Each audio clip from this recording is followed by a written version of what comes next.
the Ghana Premier League. Of course, we're looking out for the best striker. It's a very, very difficult one, especially when we come in, or we are in this terrain, or this particular terrain, because it's not easy to grab it. But I have men who have been spending time reading about it, and I'm always comfortable with him around, Felix and Kofi, so we can have this discussion safely. How do we draw this? And it's because we know the number of goals that have been scored, and the two that come right up when you talk about this is Accra Hasbrook striker Ishmael Addo, who had won the Goal King title, or the Goal King, for 3 consecutive seasons. He did it back to back to back. Dan Owusu did the same. And you tell me the special story about Opoku Efrie. Can you give me the story about Opoku Efrie and why we would not have done a lot of justice to the man? He's there, but we would not have done a lot of justice to him if he is not really a part of this discussion, Felix. Well, strikers are defined by the number of goals they score, and nobody will ever know a runner's up. Sometimes I even lost count who was the second highest scorer. We don't have time. And if you look at Opoku Efrie, we are also not giving him much credit because of the team he played with. If you look at the team, the Kumasi Asante Kotoko, you realize that if you are part of that Kotoko setup, you score. There are a lot of quality players. So you will score. So either if you don't even score, George, you'll be overshadowed by some excellent defender or some excellent goalkeeping and all that. But when you look at his contribution, not just his goals, but to the team itself. And if you look at Dan Owusu, which I know we will talk about later, winning the top scorers, on 3 different seasons straight on, and not winning the title itself might even take some shine away from him. But then you ask yourself, the team he was playing for then, do they have the quality to get to where they are? It's sad that we, in terms of the goal scoring charts and then Goal King in the Premier League, we don't bring Opoku Efrie into this. But then when you go to the national team, he's been respected looking at what he did for Hearts, for Kotoko, the kind of personality he was, and the fact that even though he won the Goal King race twice, like Tony Yeboah and Co all did. I mean, there are quite a number of players when I realized what did. I mean, there was a season that was annulled that he was supposed to be there. He's come that close, and maybe a bit of respect to the late man. But you see, George, to be very honest, if you don't talk about the Goal King, nobody will even talk about Dan Owusu. That's right. If you don't talk about the Goal King, people will still talk about Owusu. But then that should tell you that, he was a special player. Yes. Aside his goals, he was a special player. But then if you want to talk about the Goal King, he won't come in when we want to go head to head between Ishmael Addo and then Dan Owusu, because of the record that the two of them came out with. But then I won't take anything away from what Beye did for us. Just 1 or 2 words on Beye. Like Felix, and that's the reason that's the reason. That's the one. 1999. Look at me saying the young ones. Well, of course, the young ones. Some of them call themselves Messi and it takes back then. It takes a lot to play for both House of Folk and Asante Kotoko. It takes a lot to be out in there. Any country. It's a big deal. It's a big deal to switch from Kotoko to House of Folk. It takes courage to go out there and defy all odds, play for both clubs. Not just play for both clubs, but have huge influence on both clubs. The guy, no doubt, has really gone out there and made a name for himself. May his soul continue to rest in peace. But you see, like Felix said, there would always be cases against him. A typical example was when the league was truncated, where he clearly could have won it. But then again, once it has been truncated, everything goes back into the archives. So you would always mention Dan Owusu when you mention goals. But for me, all round, he deserves to be mentioned when you are mentioning the all-time greats in the Ghana Football League. You can't go without mentioning his name. Which is very, very important. Guys, let's now try and settle this. It's going to be a very tight debate because of the origins and the subplots with both. So clearly, there's Daniel Owusu and there is Ishmael Addo. Right. The Ishmael Addo, a lot of us watched Ishmael Addo. The Daniel Owusu, a lot of us came to hear of him. And it will tell you a lot. So Daniel Owusu's elder brother is Kwesi Owusu, who has passed. But I hear they used to play. So maybe in trying to do the analysis of why he will not want to leave that club and move to another club, it's a big one. Now here you go. Both players ended up with 3 consecutive Goal King titles. One won titles, another didn't win titles. One played for a big club, another didn't play for a big club. So it's up to you now. Huge one. You know, they're two both fantastic Maybe players. let's spend time with exactly. I would want to do both. I would want to do justice to both of them. Okay, they both deserve fair considerations. You know, with Dan Owusu, you know what makes his feat more impressive.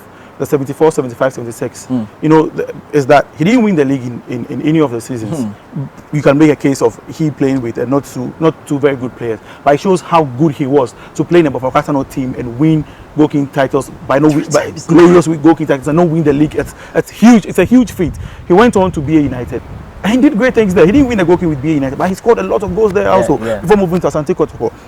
Now, there were times where the league was played 14 league club game, 14 league club league games. We played 16, so it was fluctuating. It wasn't just a fixed like a 16 or 14. So it makes his feat more impressive because if he can score 28 goals in a 14 club league and score 24 again in a 16 and club progression. League. Exactly, it's a phenomenal feat. Trust me, and that's only equaled by Ishmael Addo, who in our era we had the opportunity to watch him right from the New Zealand '99. The late 90s to the early millenniums, where he came out and wowed everybody with his goal scoring exploit. That's another great chap.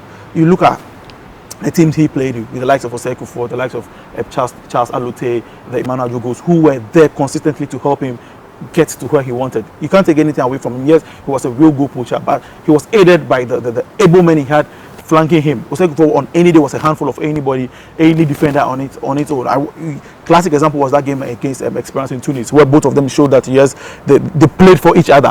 When Ishmael got injured and he was out of the game, we realized Osei Kufuor struggled. Anytime there was Addo alone without Kufuor, so you'd always realize that they depend on each other. Dan Owusu didn't have that much. Like his brother Kwesi also was a defender, if I remember. He was actually also a striker. He also helped him. He was a striker, right? Yeah, he was a striker. But he moved. He moved as compared to the Kufuor.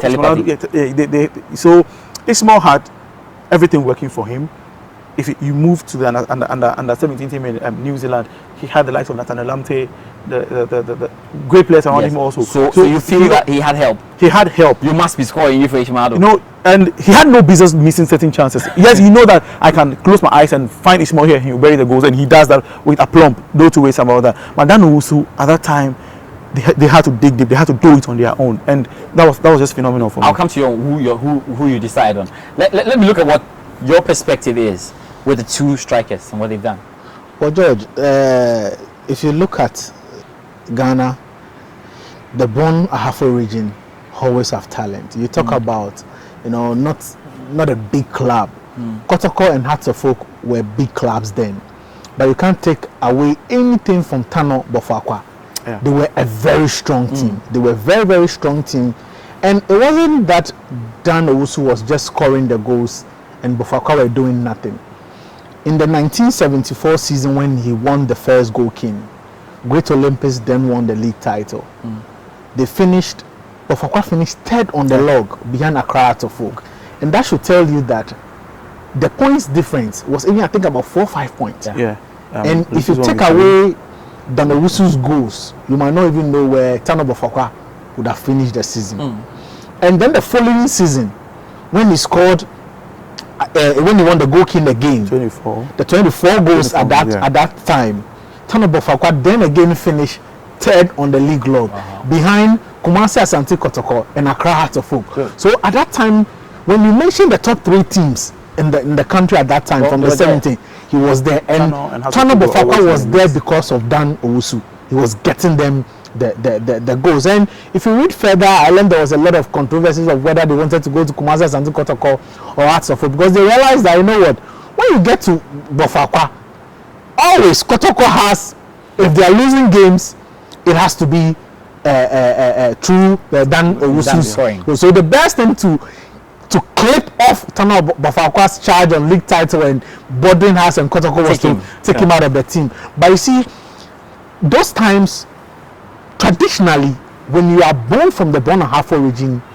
you are made to stay there. People actually pay for you to play for Bofoakwa or BA United. That is the thing. So you don't even think about moving from Bofoakwa Tano to down south to Kotoko or that time. And then the third time when he won the league, when he won the goal king, Atafolk won the league. So and that time they didn't really Bofoakwa didn't really fare well because they finished 7th in an 18 league team. So it was not as if Dan Owusu's goals weren't doing anything for Tano Bofoakwa.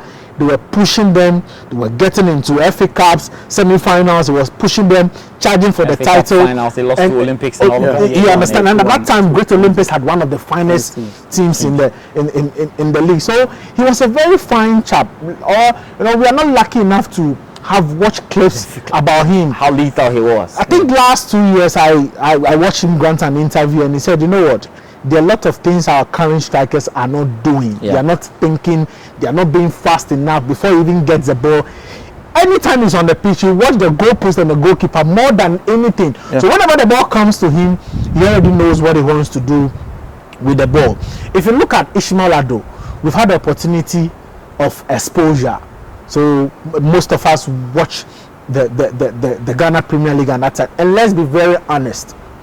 The finest seasons we've had in the Ghana Premier League was within the Ishmael Addo era, during the ABC Premier League, the Kinafama Premier League, the One Touch Premier League, when we were even playing the Coca-Cola Top 4 and all that. Ghana Premier League was one of the finest leagues in Africa. And we could see from the participation of our teams in African club competition. You look at what the Boise Goldfields were doing then. They were going into the group stage of the Total, also the Goal African Confederation Cup, the African CAF Champions League and all that. So at that time the exposure was there, but you can't also take it away from Ishmael Addo, because to play for a crowd of folk was a huge task. There was pressure on you to perform.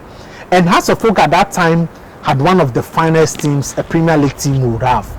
You look at the coach they had at the time, Coach Cecil Jones, just before Herbert, perfect piece. If you look at the squad that Hearts of Oak had at that time, the services were coming in for Ishmael Addo. And if you're a natural goal scorer, even when you are given half chances, you easily take them. But then I would admire Dan Owusu because he scored a lot of goals. And trust me, we had a lot of quality players during Dan Owusu's time than we had when Ishmael Addo was around. To be very honest with you, we had few teams fighting for the league title during the Ishmael Addo era, the 1999, 2000, 2001. If it wasn't Hearts of Oak, it would be Kumasi Asante Kotoko. But back then in Dan Owusu's era, Great Olympics were fighting for it. Kumasi Asante Kotoko were there. Hearts of Oak themselves were there. Second year Zakes were doing marvelous. Was fighting. Always finishing third, fourth in the season as well. So they were a good team during Dan Owusu's time. So for him to score that huge number of goals, and from Ishmael Addo's time, I don't remember when last a player scored more than 20 goals in the league season. You interview a player and he will tell you that my target is to get more than 16, 18 goals. They use Ishmael Addo as reference. I want to get more than 19 goals. But there's a certain Dan Owusu who had scored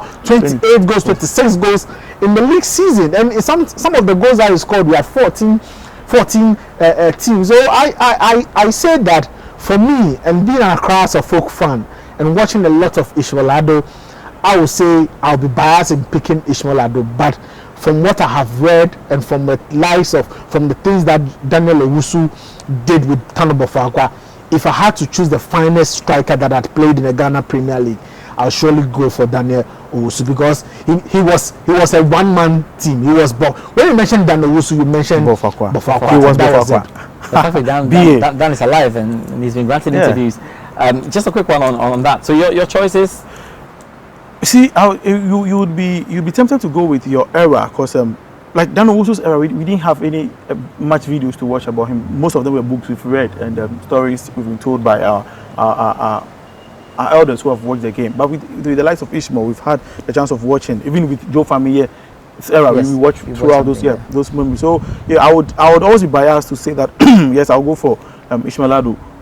Because you want titles? Maybe titles also count. you know, titles also count. In your era when you were scoring goals, what was happening? You were winning titles. And that's what I'm saying. He was pushing that because Bofoakwa Tano from 16 to 3. So exactly, they were third, seventh. Yeah. And that's huge. If he can take away his goals, one of the things about Maradona, Napoli went with far back and brought them up to 3, won the Italian Serie A, and went to Europe and won. That makes him one of the greatest players ever to have played the game. You see, these are things that are remarkable. But when titles want to be mentioned or where feats want to be mentioned, nobody looks at you carry the team from 4th to 2nd. You are saying what it says that did you win the league? They won this X, like he said. Runners up are usually not mentioned. All right. If you look at, would you say Ishmael Addo is an iconic Phobian? No, he's not. But you can't go to Brown Afro region. I'm going to say Dan is not. Yeah, exactly. Exactly. So that should tell you. He's more of an iconic. You know that is. You say you but if you want to be fair, yes. If you want to be fair to Ishmael, he should have. Yeah, if you want to mention the iconic players, has to talk about. You know how it is. It takes time. This somebody who has won the goal king. This somebody who has won the goal king 3 consecutive times, and in each of them he's won the league. He's won the Champions League in one of them. Scored the highest number of goals in the Champions League. Okay. Shamokwe will always be ahead of Ishmael Addo. Yeah. In as a folklore. You see, yes, that is where exactly like Dan Owusu is when you mentioned. We've been told a lot of. We've been told. I've not had the luxury of watching a lot of Shamokwe games. Those I watched when I was quite young were even video. We've been told a lot about Shamokwe. We've been told about what he can do. Sometimes what his presence even in the dressing room does for Accra House of Folk. Yes, he has been great and all. But if we are talking about achievements on the pitch or what you have helped the team to win, Ishmael Addo for me has done more than Shamokwe. All right, no problem. So you take Ishmael Addo and he takes Dan Owusu. It's fine. It's good that we're able to split that. There's a quick one. We have to go to another one. But just before that, and when it comes to these discussions, and sometimes some players have got their stats lost. And the last week or last 3 weeks, we had people talk about Ghanaians and the EPL. And I'm just watching them quietly, and nobody talks about Jeffrey Schlupp. He won the English Premier League title with Leicester. He played over 24 games, very active in the season. Nobody mentions him. Even Daniel Amate moved and joined them. He won the EPL title. And everybody's going on about Tony Yeboah and Dede Ayew. And sometimes some stats are missing. Maybe won a Premier League title. That is why earlier Offset we were discussing about how statistics in kind of a way they don't ever tell the whole story. Yes. They don't tell the whole story. I was telling someone, if Olivier Giroud put together the quality of goals he scores and pitch it against, let's say, Cristiano Ronaldo, somebody will say Giroud was a better footballer than Cristiano, because Giroud scored some goals you can't even describe out of the goals. That is the thing. But I understand statistics will be there, then will be, but there are some.